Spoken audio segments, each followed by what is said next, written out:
और आज यही विडंबना है कि वो केवल मोबाइल लेकर रील बनाकर नाच रही चौराहों पर और उसको पोस्ट कर रही हैं, तो वो शस्त्र छोड़कर मोबाइल पकड़ रही हैं। इस समय नारी मुखर हो रही अपने ही पतियों के विरुद्ध, उनको धर्म के लिए खड़ा होना चाहिए। इस प्रकार की मुखरता उनको अपनी संस्कृति को बचाने के लिए करनी चाहिए। ये बहुत दुर्भाग्यपूर्ण है और सरकार को भी कोई कठोर कानून बना करके।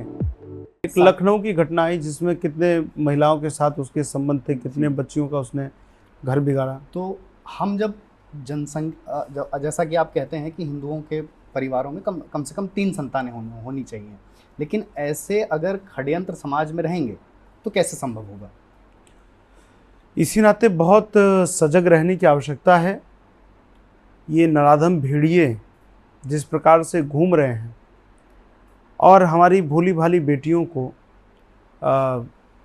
जिस प्रकार से इनके साथ छलावा कर रहे हैं, बहुत जागरूक होने की आवश्यकता है। और ये एक प्रकार से जो लव जिहाद का ये कार्य कर रहे हैं, आप देखिए कितनी ऐसी घटनाएं आपने कितनी गिना दी, और ऐसा एक दिन नहीं होता जिस दिन समाचार में या तो समाचार पत्र में या टेलीविज़न में हम ना सुने।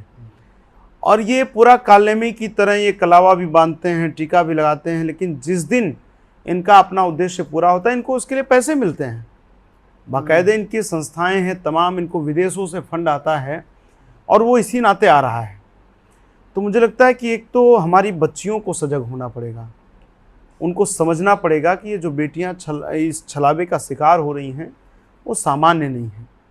हमने अपने यहाँ प्रत्येक ऐसी कोई देवी नहीं है जिसके हाथ में शस्त्र नहीं दिया हो। और आज यही विडंबना है कि वो केवल मोबाइल लेकर रील बनाकर नाच रही चौराहों पर और उसको पोस्ट कर रही हैं, तो वो शस्त्र छोड़कर मोबाइल पकड़ रही हैं। तो इस नाते बेटियों को आत्मरक्षा के लिए तैयार करना होगा, उनको अपने अतीत पर गौरव करना होगा कि जहाँ एक महारानी लक्ष्मीबाई जिसने अंग्रेज़ों के दांत खट्टे कर दिए।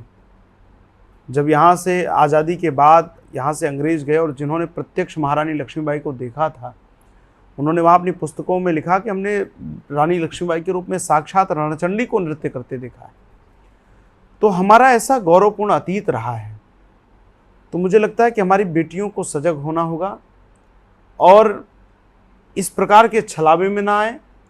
और ये दुश्मन, ये विधर्मी, ये मुसलमान जिस तरीके से उनके साथ छलावा करने आ रहे हैं उसी प्रकार उनके दांत खट्टे करें। और मुझे लगता है कि जिस प्रकार ये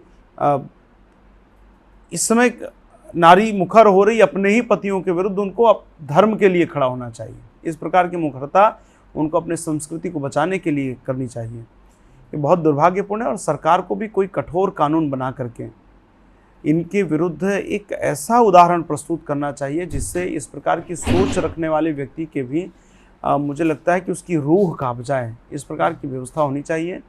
और मैं संतों से भी आग्रह करूंगा कि समाज में उतर करके और जन जागरण का कार्य करके इस प्रकार की घटनाओं से कैसे बचा जा सकता है, ये मुझे लगता है अपनी बेटियों को, परिवारों को समझाना होगा।